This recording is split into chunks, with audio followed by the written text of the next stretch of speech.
Le sang a coulé ce dimanche en République démocratique du Congo. Les manifestations interdites par le pouvoir ont été maintenues. Coupure d'internet et mobile. Les autorités congolaises ont tout tenté pour réprimer les marches dites pacifiques. Florence Lozac et Clémence Dehonte. Dans la répression devenue systématique des manifestations anti-Kabila, un nouveau pas vient d'être franchi. Les forces de sécurité ont fait irruption dans les églises en pleine messe avec des gaz lacrymogènes, alors que les catholiques avaient appelé à des marches pacifiques contre le maintien au pouvoir de Joseph Kabila. Plusieurs personnes sont tombées sous les balles de la police, qui aurait également interpellé une douzaine d'enfants de chœur dans une paroisse du centre-ville. Le pouvoir en place, c'est un pouvoir dictatorial. On s'est dit, on est dans un état démocratique, mais ce que nous vivons, ce n'est pas la démocratie. Nous sommes dans l'église, en pleine prière, et au moment où les prêtres soulevaient l'Eucharistie, ils ont jeté des lacrymogènes. Tout ça, ça ne s'est fait nulle part. La date n'avait pas été choisie au hasard pour ces marches de protestation. Il y a un an, un accord signé sous l'égide des évêques prévoyait des élections fin 2017.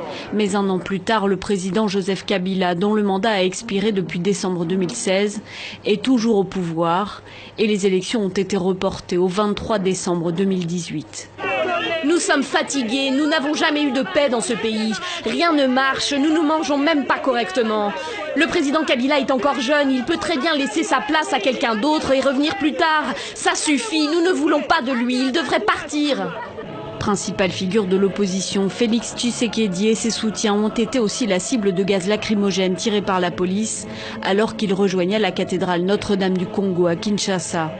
Internet coupé, fouilles de voitures, patrouilles armées dans la capitale, le déploiement de forces pour écraser les marches du jour laissait peu de chance aux opposants de mener à bien leur rassemblement. La situation en République démocratique du Congo, on en parle avec Justine Poyo-Kasavubu, ancienne ministre de Laurent Désiré Kabila, longtemps membre de l'UDPS et opposante aujourd'hui à Joseph Kabila. Elle était l'invitée du 64. Comment analyse-t-elle cette répression violente du régime congolais ?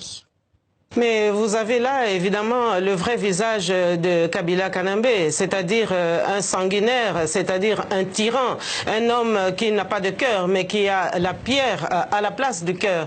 Et donc, c'est aussi un problème de conscience nationale. Mais la première chose peut-être que nous devons déplorer, ce sont évidemment ces morts qui sont tombés aujourd'hui, comme si cela ne suffisait pas à toute cette tragédie que la République démocratique du Congo vit depuis des décennies. Et laissez-moi quand même vous dire qu'aujourd'hui, cette date si importante signifie la fin de ce glissement qui avait été gracieusement offert à Kabila Kanambe. Et donc, dans quelques heures, les institutions vont tomber, nous serons en affaires courantes. La légitimité et la légalité dont pouvait se prévaloir Kabila Kanambe n'aura plus de mise.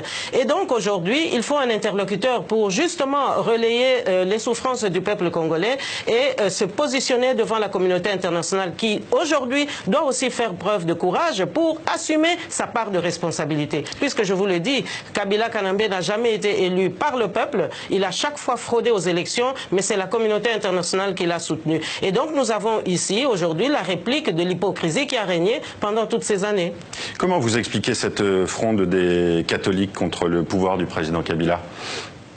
Mais c'est d'abord parce que Kabila s'est joué de l'Église catholique, utiliser les évêques pour aller dans des accords et ensuite leur démontrer qu'ils ne valent rien. Donc c'est quand même aussi un manque de respect par rapport à l'institution de l'Église catholique et je dirais même de toute la chrétienté. Et donc là, nous avons le vrai visage de Kabila, mais qui, laissez-moi vous le dire, dans ce pays sous occupation, où l'armée nationale est totalement relayée aux oubliettes, puisque ce sont des mercenaires qui sont engagés et qui tuent la population.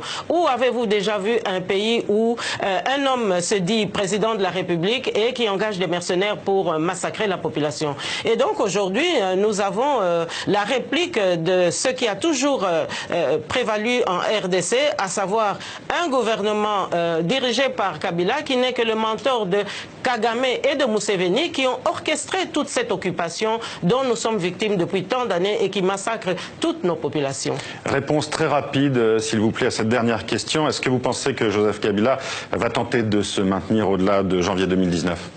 il ne se maintiendra pas, monsieur, parce que je vous le dis, l'alternance aujourd'hui, nous l'incarnons. Le leadership de l'alternance, de la responsabilité, nous l'incarnons. Et donc, dans quelques jours, nous allons démontrer à la communauté internationale que le peuple congolais a un relais et que nous sommes une de ces voix pour exprimer aujourd'hui la gouvernance qui doit maintenant conduire le pays vers ses avancées de démocratie.